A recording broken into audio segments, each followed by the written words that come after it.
Bonjour et bienvenue sur notre chaîne. Avez-vous déjà eu l'impression d'être une ombre dans votre propre maison, un murmure silencieux dans une vie que vous avez pourtant bâtie de vos propres mains? Aujourd'hui, je veux vous raconter une histoire, celle de Marie, une femme qui a été négligée, oubliée dans son propre foyer, mais qui a retrouvé sa véritable valeur. Cette histoire est un rappel que votre importance ne dépend jamais de l'approbation des autres. Dites-moi dans les commentaires quel âge vous avez et depuis quel pays vous nous écoutez. J'adore lire vos messages. Quand la maladie m'a frappée, j'ai cru que mes enfants accouraient. Au lieu de ça, ils m'ont dit « Nous n'avons pas le temps pour toi ». Cette phrase a brisé quelque chose en moi. Mais ce qu'ils ignoraient, c'est qu'il me restait encore assez de temps pour prendre une décision qu'ils n'oublieraient jamais. Je m'appelle Marie, j'ai 73 ans et je suis veuve depuis près de 20 ans. J'ai vécu seule dans la même petite maison en pierre de Provence que mon mari et moi avons rénovée de nos propres mains. Ce n'est pas un château, juste 2 chambres, une petite cuisine qui sent toujours un peu la lavande et un jardin qui a longtemps été mon sanctuaire. Pendant des années, cette maison a résonné des rires, des larmes et des pas de mes enfants courant sur le carrelage ancien. J'ai élevé 3 enfants dans ce foyer. Chaque gâteau d'anniversaire préparé, chaque genou écorché, soigné, chaque nuit passée, à m'inquiéter de savoir si j'en avais fait assez. Tout s'est passé entre ces murs. Mon mari, que son âme repose en paix, disait toujours « La famille est le seul investissement qui ne perd jamais de sa valeur ». Je le croyais de tout mon cœur. J'y ai tout mis, ma jeunesse, mon énergie, mes rêves, pour bien les élever. Mais s'il y a une chose que la vie vous apprend, c'est que les retours que vous attendez ne sont pas toujours ceux que vous obtenez. Mes enfants ont grandi comme il se doit. Ils se sont construits leur propre vie, chacun traçant un chemin qui semblait les éloigner de plus en plus de moi. Mon fils aîné Julien est un cadre supérieur à Paris, toujours en déplacement, le téléphone collé à l'oreille, n'ayant jamais assez de temps pour s'asseoir et prendre une tasse de thé. Couladon, ma fille Sophie est elle-même mère de 3 enfants. Elle vit à 2 villages, d'ici jonglant entre les trajets scolaires, les cours de danse et sa propre carrière. Et puis il y a mon plus jeune Lucas, le rêveur, celui qui m'avait un jour promis « Ne t'inquiète pas maman, je serai toujours là ». Mais il est parti pour Lyon et n'appelle que lorsqu'il s'en souvient, ce qui n'est pas fréquent. Ai-je l'air amer peut-être, mais comprenez-moi, ce n'est pas l'amertume qui me pousse à parler aujourd'hui. C'est autre chose, quelque chose de plus profond, une douleur silencieuse qui grandit lorsque vous avez tout donné et que vous vous retrouvez assise dans le silence de votre propre maison, vous demandant si quelqu'un se souvient des sacrifices que vous avez faits. Pourtant, je ne me suis jamais plainte. Je me disais que c'était simplement le cours de la vie. Les enfants doivent prendre leur envol et les mères doivent apprendre à regarder depuis le sol, jusqu'au jour où mon corps m'a trahi. Cela a commencé par quelque chose de banal, une fatigue qui s'accrochait à moi, peu importe combien je me reposais, une toux qui persistait trop longtemps. Puis un matin, je me suis réveillée et je n'arrivais plus à reprendre mon souffle, mes mains tremblaient en attrapant le téléphone.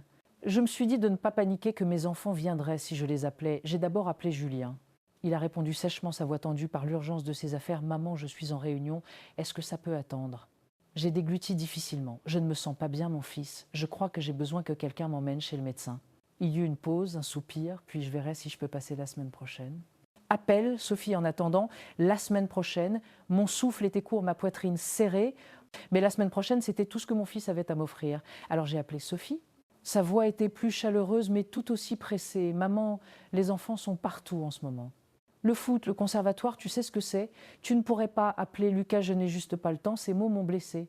Je n'ai pas le temps. Pourtant, j'ai essayé une dernière fois. » Lucas a répondu après 4 sonneries, l'air distrait. De la musique et des discussions en fond sonore. « Maman, je suis un peu au milieu de quelque chose. Tu peux te débrouiller seule, j'essaierai de prendre de tes nouvelles plus tard. » Te débrouiller seule.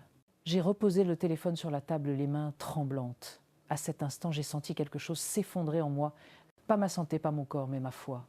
Les 3 enfants à qui j'avais tout donné n'avaient pas de temps pour moi. Pas même lorsque j'étais malade, effrayée et seule. Ce soir-là, je me suis assise dans ma cuisine, fixant la vieille horloge sur le mur.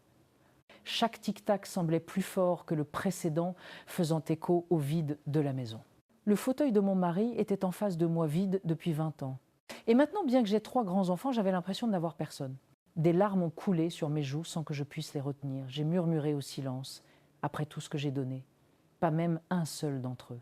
C'est cette nuit-là que j'ai réalisé que parfois la famille que vous créez peut vous oublier, mais la vie dans sa miséricorde silencieuse a une façon de vous envoyer quelqu'un d'inattendu et cette personne arriverait le lendemain même en frappant doucement à ma porte.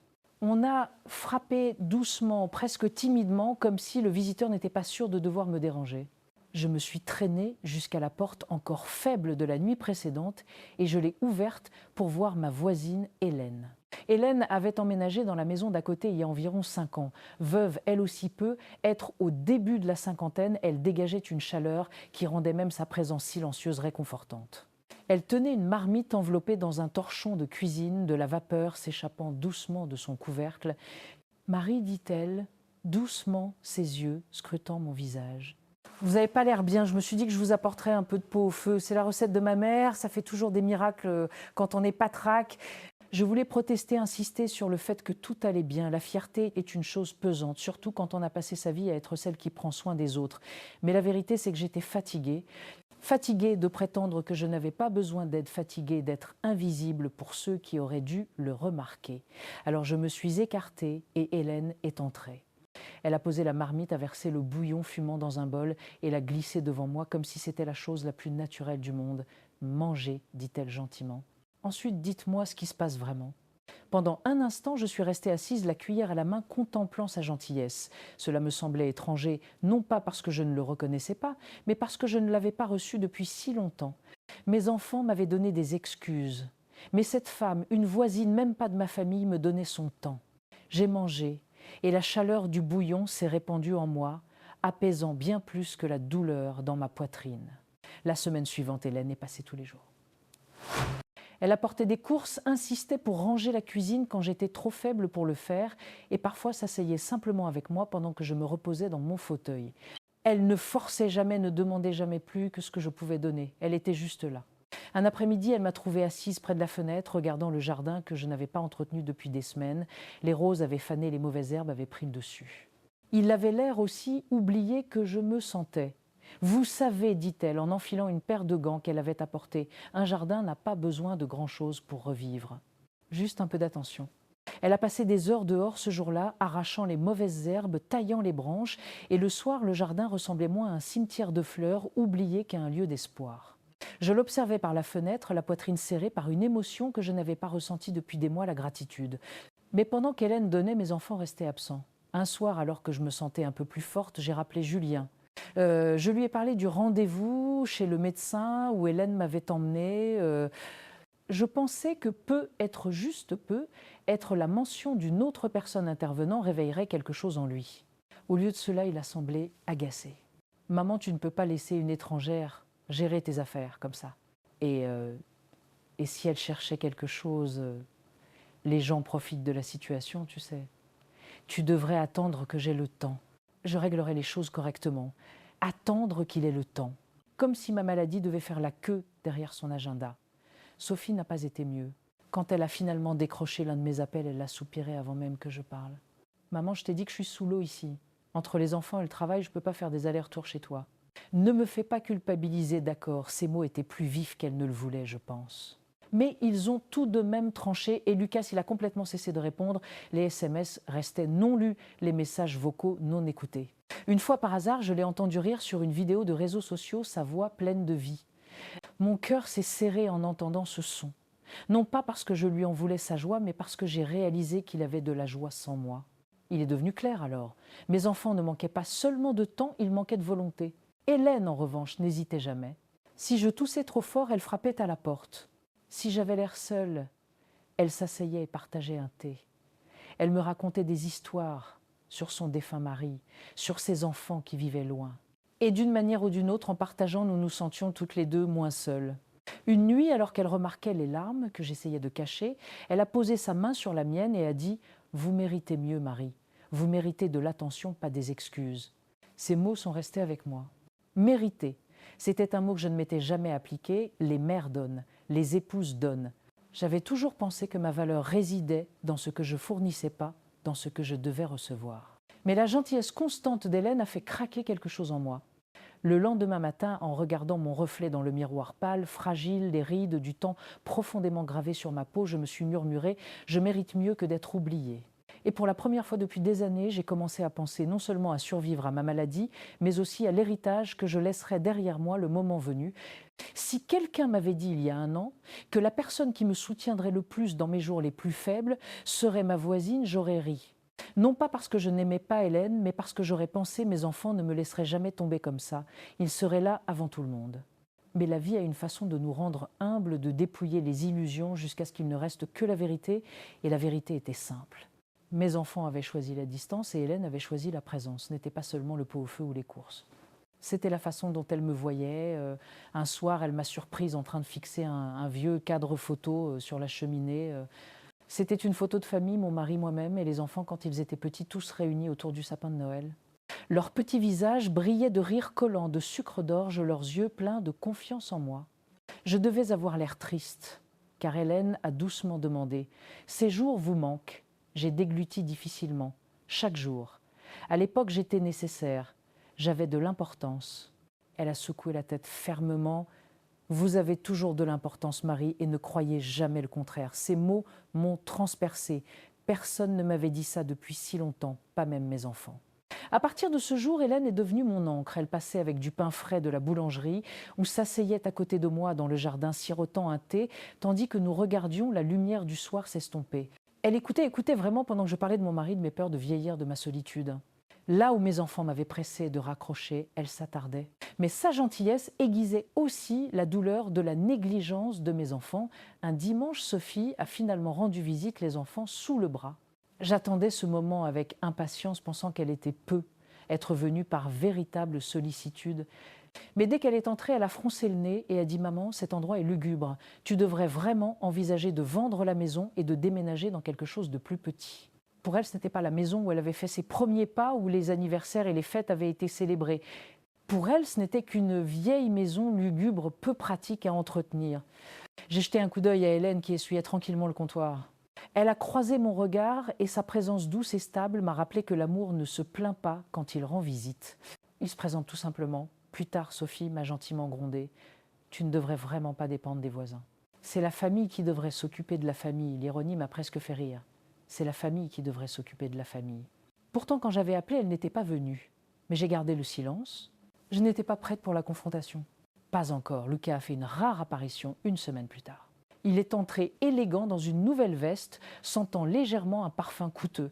Il m'a serré dans ses bras rapidement, distraitement, puis s'est assis avec son téléphone à la main. « Maman, tu devrais penser à mettre à jour ton testament athée », il dit nonchalamment, comme s'il parlait du temps qu'il fait. « Tu sais, juste pour être sûr que tout soit réglé le moment venu. Ça évite les drames plus tard. Mon estomac s'est noué. » Il ne m'avait même pas demandé comment j'allais. Il n'avait pas apporté une fleur, une carte, pas même une miche de pain. Sa seule préoccupation était l'avenir de mes biens. J'ai souri faiblement, masquant ma douleur. « Ne t'inquiète pas, Lucas. J'y ai déjà pensé. » Et en effet, j'y avais pensé. Après son départ, Hélène m'a trouvée assise tranquillement dans la cuisine. Elle a posé sa main sur mon épaule et a dit « Vous n'êtes pas obligé d'accepter leur négligence, Marie. Vous n'êtes pas obligé de la récompenser. » Ces mots ont résonné en moi longtemps après qu'elle soit rentrée chez elle cette nuit-là. J'ai commencé à comparer, non pas avec amertume, mais avec clarté. Qui m'avait apporté du réconfort quand j'étais faible, Hélène? Qui m'avait emmenée chez le médecin, s'était assise avec moi, avait ravivé mon jardin et m'avait rappelé que j'avais toujours de l'importance. Hélène. Et qui m'avait dit « Débrouille-toi seule ». Qui avait dit « Je n'ai pas le temps ». Qui avait regardé ma maison et n'y avait vu qu'un bien à vendre mes enfants. C'est alors pour la première fois que l'idée m'a traversé l'esprit. Et si je laissais tout à la personne qui s'était réellement occupée de moi, la pensée m'a surprise. Elle semblait rebelle, presque honteuse, comme une trahison de mon rôle de mère. Mais une autre vérité a émergé en moi. Ne m'avait-il pas trahi en premier? J'avais passé ma vie à croire que le sang était tout, mais le sang m'avait abandonné. La gentillesse, non. Un soir, alors que nous étions assises dans le jardin, je me suis tournée vers Hélène et j'ai demandé tranquillement « Pourquoi m'aidez-vous autant? Vous ne me devez rien. » Elle a semblé surprise, presque blessée. « Parce que vous êtes mon amie. Et parce qu'un jour, j'espère que si je suis à votre place, quelqu'un fera la même chose pour moi. » Les larmes me sont montées aux yeux. Pour la première fois depuis des mois, je me suis sentie valorisée. Pas en tant que mère, pas en tant que pourvoyeuse, mais en tant que personne. Cette nuit-là, allongée dans mon lit, j'ai pris une décision silencieuse. Si mes enfants n'avaient pas de temps pour moi de mon vivant, ils n'auraient aucun droit sur ce que je laisserais derrière moi à ma mort. Ce n'était pas de la vengeance, c'était la vérité. Et bientôt, j'allais mettre cette vérité par écrit. L'idée m'a hantée pendant des jours après m'avoir traversé l'esprit pour la première fois. Chaque fois que mon téléphone restait silencieux sur la table, chaque fois que je voyais Hélène porter mes courses dans ma cuisine, alors que mes propres enfants n'appelaient même pas la pensée, revenait plus forte. Pourquoi devrais-je leur laisser quoi que ce soit? Au début, je me suis disputée avec moi-même. Une mère ne déshérite pas ses enfants. Une mère pardonne. Ne m'étais-je pas dit toute ma vie que l'amour signifiait la patience, que les liens du sang l'emportaient toujours sur la douleur, mais je me suis souvenu de la dureté de la voix de Julien. Je verrai si je peux passer la semaine prochaine. Je me suis souvenu du soupir de Sophie. Ne me fais pas culpabiliser, d'accord. Je me suis souvenu du ton dédaigneux de Lucas. Débrouille-toi seul. Et j'ai pensé à Hélène qui était venue avec une soupe sans même qu'on le lui demande, qui avait désherbé mon jardin, porté mes courses, m'avait conduite chez le médecin qui s'était assise à mes côtés en silence sans jamais me faire sentir comme un fardeau. Cela devenait plus clair chaque jour qui passait. Le sang coule peu, être dans nos veines, mais l'attention se manifeste dans nos choix. Un matin, je me suis habillée avec soin, j'ai mis mon manteau et j'ai demandé à Hélène de me conduire en ville. Elle pensait que c'était une course de routine, mais je lui ai demandé de me déposer au cabinet de mon notaire. La salle d'attente sentait légèrement le cuir et le vieux papier. Mon notaire, maître Dubois, s'occupait de mes affaires depuis le décès de mon mari, un homme aimable mais pragmatique. Il a semblé surpris quand je lui ai dit ce que je voulais. « Vous voulez changer complètement votre testament ?» a-t-il demandé en ajustant ses lunettes. « Oui. » Ma voix tremblait mais pas de doute, de conviction. Puis-je vous demander pourquoi? Je lui ai tout raconté. La maladie, les appels téléphoniques, l'absence de soins, la piqûre d'entendre qu'il n'avait pas de temps pour moi. En parlant, des larmes ont coulé sur mes joues, mais je ne me suis pas arrêtée. Et puis il y a Hélène, ai-je dit doucement. Elle n'est pas de la famille, pas par le sang, mais elle a été là. Elle a pris soin de moi et j'ai réalisé que c'est ce qui compte. Maître Dubois m'a étudié un long moment avant de hocher la tête. C'est votre droit de décider où va votre patrimoine, Marie. Et d'après ce que vous avez décrit, il semble que vous ayez bien réfléchi. Mais êtes-vous prête pour les conséquences? Il pourrait ne pas bien le prendre. Un léger sourire a étiré mes lèvres. Il n'avait pas de temps pour moi de mon vivant. Pourquoi devrais-je leur laisser du temps après ma mort? Il s'est penché en arrière, a croisé les mains et a dit « Très bien, mettons cela par écrit ». Pendant l'heure qui a suivi, nous avons passé en revue les détails. La maison, le compte d'épargne que mon mari et moi avions constitué au fil des années de dur labeur, les objets de famille transmis par mes parents, tout devait aller à Hélène. Les noms de mes enfants ont été effacés de l'héritage, remplacés par une seule phrase qui résonnerait un jour comme un coup de marteau. Je lègue tout à la voisine qui a pris soin de moi. Quand Maître Dubois a fait glisser les papiers sur le bureau pour que je les signe, mes mains tremblaient, mais pas d'hésitation, de libération, du poids d'avoir enfin choisi la vérité plutôt que l'obligation. Alors que le stylo crissait sur la page, j'ai senti une paix étrange m'envahir. Quand ce fut fait, Maître Dubois m'a regardé avec un respect silencieux. « Vous avez pris une décision courageuse, Marie. »« Pas courageuse, ai-je murmuré juste honnête. » Sur le chemin du retour, Hélène a demandé si tout allait bien. J'ai souri faiblement et j'ai dit « Oui, tout est enfin en ordre ». Elle n'a pas insisté. C'était une autre chose que j'appréciais chez elle. Elle respectait le silence autant que les mots. Je ne lui ai jamais dit ce que j'avais fait. Une partie de moi craignait qu'elle refuse un tel cadeau, qu'elle insiste pour que je le garde pour mes enfants. Mais plus que ça, je voulais que le moment vienne comme une surprise, non seulement pour elle, mais aussi pour mes enfants. Et oh, quel moment ce serait! Les semaines qui ont suivi ont été calmes presque trompeusement. Ma santé s'est légèrement améliorée assez pour que je puisse retourner à mon jardin, pour marcher jusqu'à l'épicerie du coin les bons jours. Hélène est restée à mes côtés, une présence constante, tandis que mes enfants allaient et venaient dans ma vie comme des étrangers. Julien a appelé une fois pour me poser des questions sur mon compte d'épargne, pas sur ma santé. Sophie est venue brièvement, mais a passé la plupart du temps à gronder ses enfants et à regarder sa montre. Lucas a envoyé un seul texto « J'espère que tu vas mieux. Occupé, on se parle bientôt ». Chaque interaction confirmait que j'avais fait le bon choix. Pourtant, je gardais mon secret précieusement. Je souriais quand il faisait des allusions à un jour et je hochais la tête quand il demandait qui s'occuperait de la maison quand je ne serais plus là. Je les laissais croire qu'ils connaissaient l'avenir, car parfois la plus douce des justices est celle que personne ne voit venir. Et dans le calme de ma petite maison, j'ai commencé à imaginer la scène. Un cabinet de notaire, mes enfants assis suffisants dans l'attente, Hélène assise humblement à mes côtés, le notaire s'éclaircissant la gorge et lisant la phrase qui effacerait la suffisance de leur visage en un instant. J'imaginais leur choc, leur indignation, leur incrédulité, et je m'imaginais assise silencieusement dans un coin, un petit sourire satisfait sur mon visage. Pendant des années, j'avais été l'oublié. Bientôt, ils réaliseraient qu'ils avaient été les oubliés depuis le début. C'est drôle, comme l'absence est ressentie différemment une fois qu'une décision est prise. Avant, quand mes enfants m'ignoraient, je me sentais blessée comme une enfant exclue d'un jeu. Après avoir signé ce testament, j'ai ressenti une force tranquille. Leur absence ne me laissait plus vide, elle me laissait certaine. Et puis, aussi soudainement qu'ils avaient disparu de ma vie, ils ont commencé à réapparaître. Julien était le premier. Il est arrivé un samedi matin, sa veste de costume encore sur le dos, comme s'il s'était arrêté entre deux rendez-vous. Il m'a serré dans ses bras rapidement, puis a balayé le salon du regard d'un homme évaluant un bien immobilier. « Tu as bien entretenu l'endroit athée », il dit en tapotant le bras du canapé comme s'il s'agissait d'un portefeuille d'actions.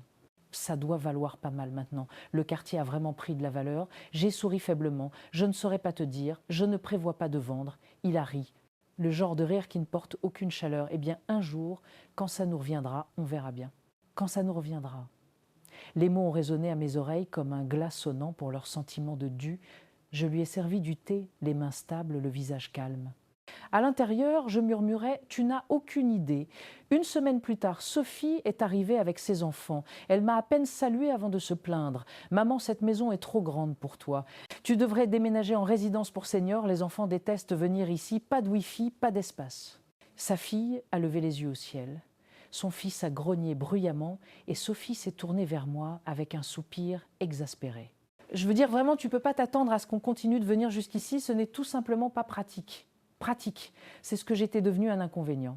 Hélène, qui était passée plutôt pour m'apporter des madeleines, a entendu les mots de Sophie. Elle n'a rien dit, s'est juste affairée dans la cuisine. Mais j'ai vu la lueur de colère dans ses yeux.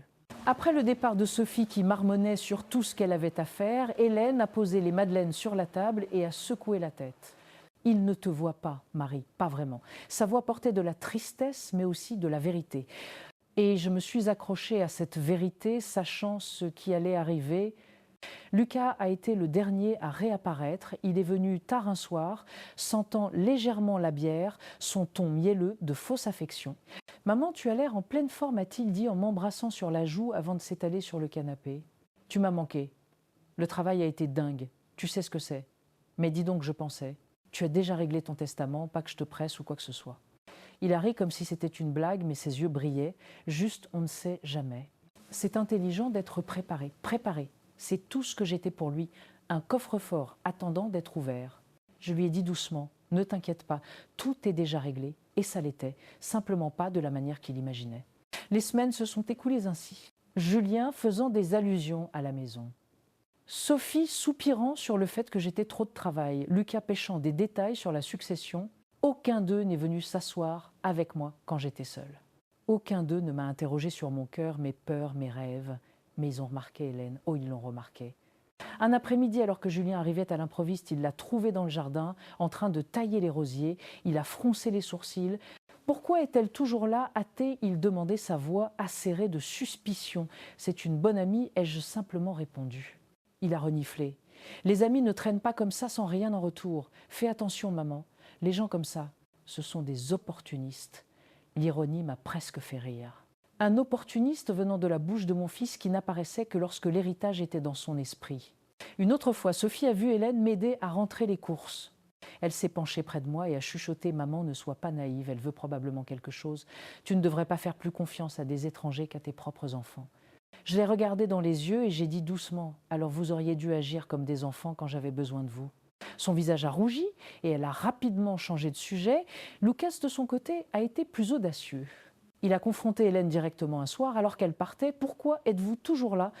Vous n'avez pas votre propre vie ?» Hélène, calme comme toujours, l'a regardé dans les yeux et a dit « Quelqu'un doit s'assurer que votre mère n'est pas seule. » Il a ricané, a marmonné quelque chose dans sa barbe et est sorti en trombe.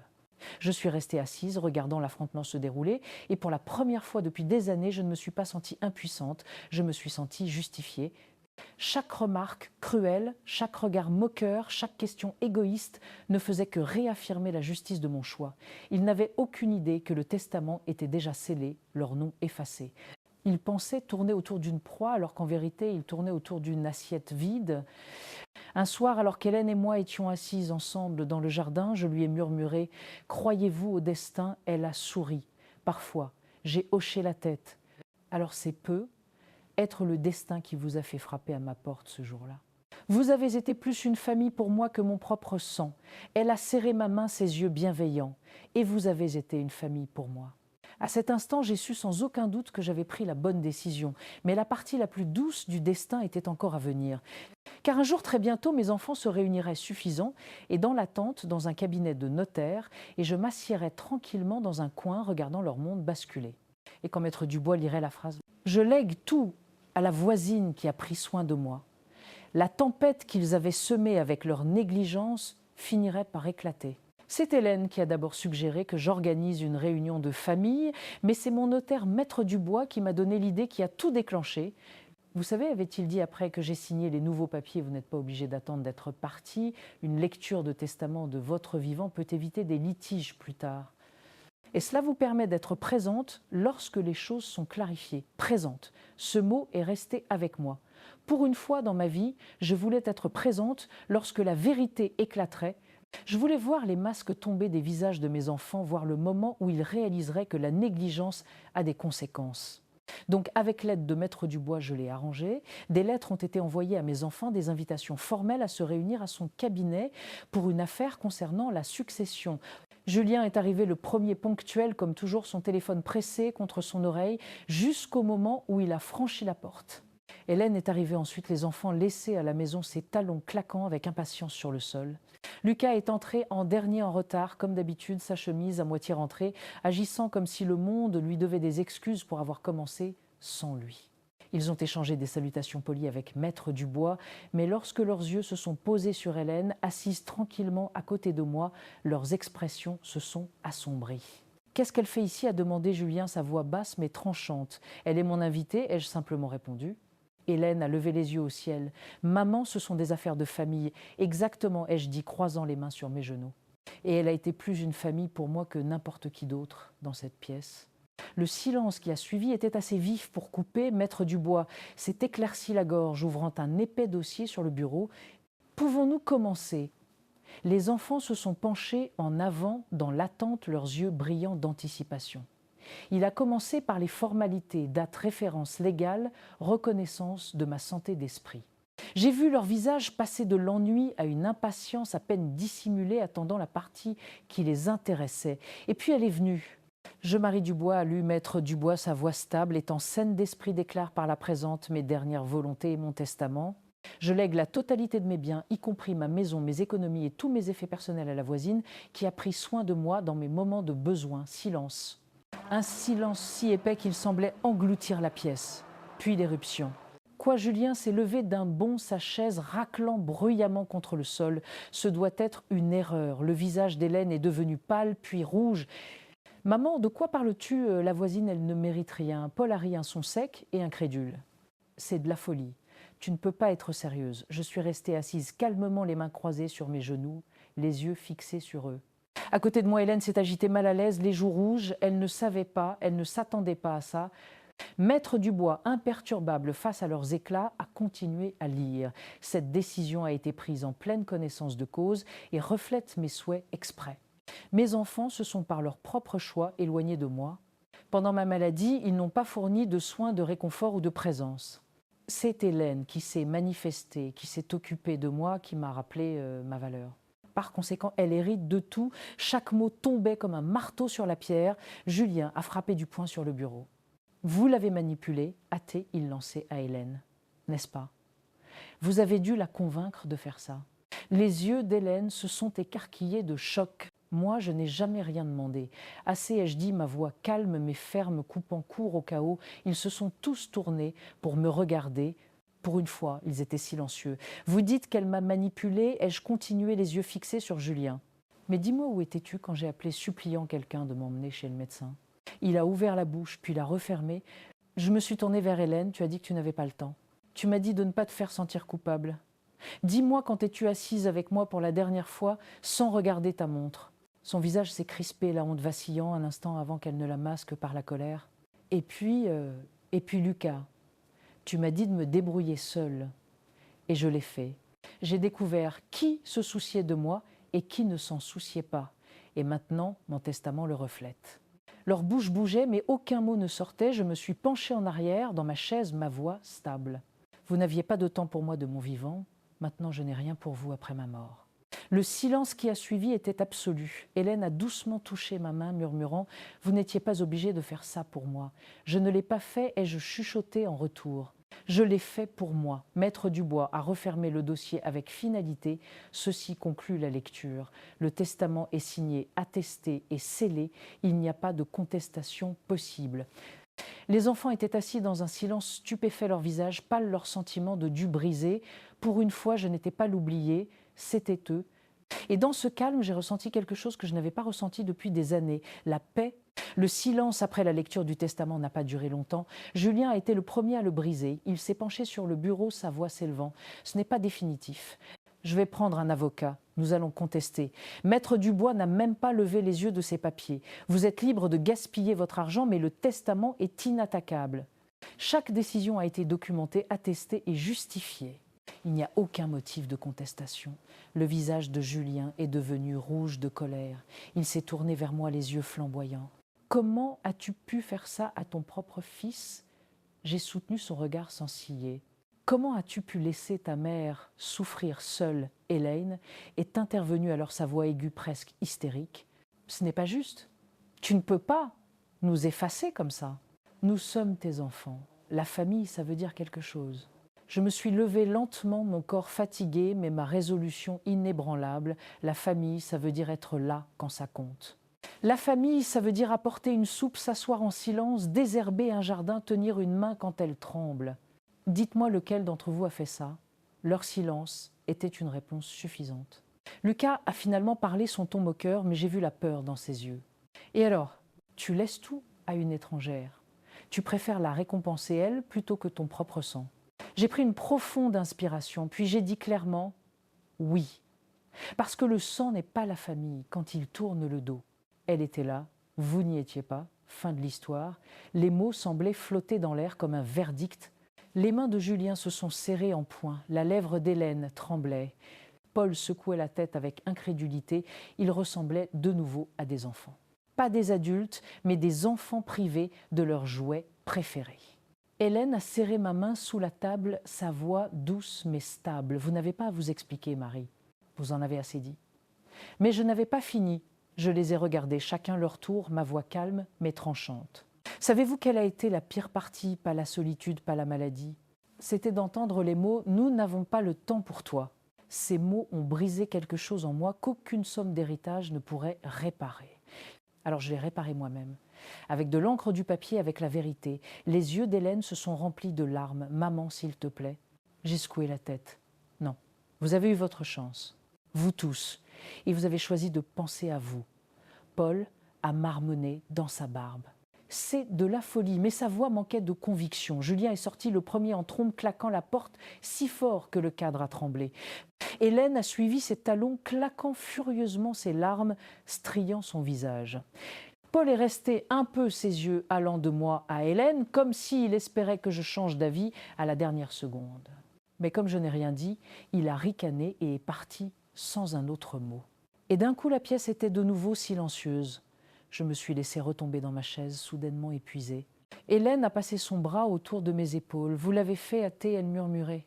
J'ai fermé les yeux et j'ai laissé échapper un long souffle tremblant. « Non, ai-je dit doucement. » J'ai enfin dit la vérité. Pendant des années, j'avais été celle qu'on laissait de côté, celle pour qui ils n'avaient pas de temps. Mais ce jour-là, j'ai vu leur sentiment de dû s'effondrer, leur certitude se transformer en poussière. Et à cet instant, j'ai réalisé que la justice ne rugit pas toujours. Parfois, elle murmure à travers des papiers signés et une voix stable. Les jours qui ont suivi la lecture du testament ont été calmes. Mon téléphone, autrefois silencieux par négligence, sonnait maintenant d'appels désespérés. Julien laissait des messages dégoulinants de colère et de supplication. La voix d'Hélène se brisait de culpabilité, bien qu'il soit clair qu'elle pensait plus à ce qu'elle avait perdu qu'à moi. Paul envoyait des textos allant des menaces aux excuses. Je n'ai répondu à aucun. Un soir, Hélène s'est assise avec moi sur la terrasse, le ciel peint d'or par le coucher du soleil. Elle a demandé doucement « Le regrettez-vous ?» J'y ai réfléchi un long moment. J'ai pensé au regard sur le visage de Julien lorsque les mots ont été lus, aux larmes d'Hélène, à l'incrédulité de Paul, aux années que j'avais données, aux sacrifices que j'avais faits, au silence que j'avais enduré. Finalement, j'ai secoué la tête. Non, je regrette que nous en soyons arrivés là, mais je ne regrette pas d'avoir dit la vérité. Elle a hoché la tête, sa main posée sur la mienne. Vous leur avez donné chance après chance. Ils ont choisi de les gaspiller. J'ai regardé le jardin, les roses fleurissant à nouveau grâce aux soins d'Hélène. Autrefois fanée, elle se dressait maintenant fière, vibrante, vivante, tout comme moi. Pendant des années, j'avais cru que ma valeur dépendait de l'amour de mes enfants, que sans leur attention, je n'étais rien. Mais la vie m'avait montré le contraire. Ma valeur avait toujours été là, dans les soins que je donnais, dans l'amour que j'avais et dans la dignité que je refusais d'abandonner. J'ai repensé à ces mots qui m'avaient hantée. « Nous n'avons pas le temps pour toi ». J'ai souri faiblement. Ils avaient raison, ai-je dit à voix haute. Ils n'avaient pas de temps pour moi. Mais j'ai eu le temps de m'assurer que mon héritage aille là où il devait aller. Hélène a incliné la tête. Et où est-ce j'ai serré sa main? Avec la personne qui a pris soin de moi, avec la famille. Pas par le sang, mais par le choix. Les grillons ont commencé à chanter alors que le soleil descendait plus bas. L'air était frais et doux. J'ai senti la paix s'installer sur moi comme une couverture. Un jour, quand je serai vraiment partie, mes enfants se souviendront de cette lecture. Ils se souviendront de la voisine dont ils se sont moqués, de la mère qu'ils ont ignorée et de l'héritage qu'ils ont perdu. Peut-être que cela les piquera assez pour leur apprendre quelque chose, peut-être pas. Cette partie ne me concerne plus. Quant à moi, j'ai mon jardin, mes soirées tranquilles et le cadeau inattendu d'une amie qui est devenue une famille, et c'est plus que suffisant. Je me suis penchée en arrière, fermant les yeux alors que la brise faisait bruisser les rosiers, et je me suis murmuré les mots que j'aurais aimé croire plus tôt. J'avais de l'importance. J'ai toujours de l'importance et j'en aurai toujours.